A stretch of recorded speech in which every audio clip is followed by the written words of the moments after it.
வணக்கம் நண்பர்களே, மீண்டும் உங்களை வரவேற்கிறேன். நட்புடன் பானு. இன்றைக்கி நம்ம லஞ்ச் பாக்ஸ் ரெசிபி வீடியோவில் புளி சாதம் எந்த ஒரு மசாலா பொருட்களையும் வறுத்து அரைச்சி சேர்க்காமல் சிம்பிளாக செய்ய போகிறோம். பெரிய லெமன் சைஸ் அளவுக்கு புளியை சுடு தண்ணியில் 20 நிமிஷம் ஊற வச்சுருக்கேன். ஸ்டவ்வில் கடாய் வச்சு 3 ஸ்பூன் நல்லெண்ணெய் சூடானதும் 1/2 ஸ்பூன் கடுகு, 1/2 ஸ்பூன் கடலைப்பருப்பு, 1 ஸ்பூன் உளுத்தம் பருப்பு, வரமிளகாய் 3, கொஞ்சமாக கருவேப்பிலை, வேர்க்கடலை பொரிஞ்சதும்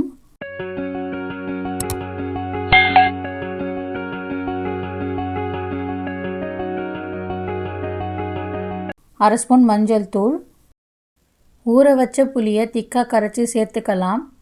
தேவையான அளவு உப்பு மிக்ஸ் பண்ணிக்கலாம். நல்லா கொதித்து புளி திக்கானதும் வேக வச்ச 1 கப் ரைஸ் சேர்த்து மிக்ஸ் பண்ணிக்கலாம்.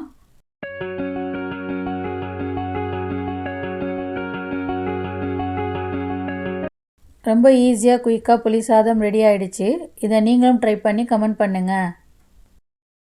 இந்த வீடியோ உங்களுக்கு பிடிச்சிருந்தா சப்ஸ்கிரைப் பண்ணுங்கள். பக்கத்தில் இருக்கிற பெல் ஐக்கான் கிளிக் பண்ணி ஆல் ப்ரெஸ் பண்ணிவிடுங்க. அப்படியே லைக், கமெண்ட், ஷேர் பண்ணுங்கள். அப்போ தான் நான் போடுற வீடியோ உடனே நோட்டிஃபிகேஷனில் வந்துடும்.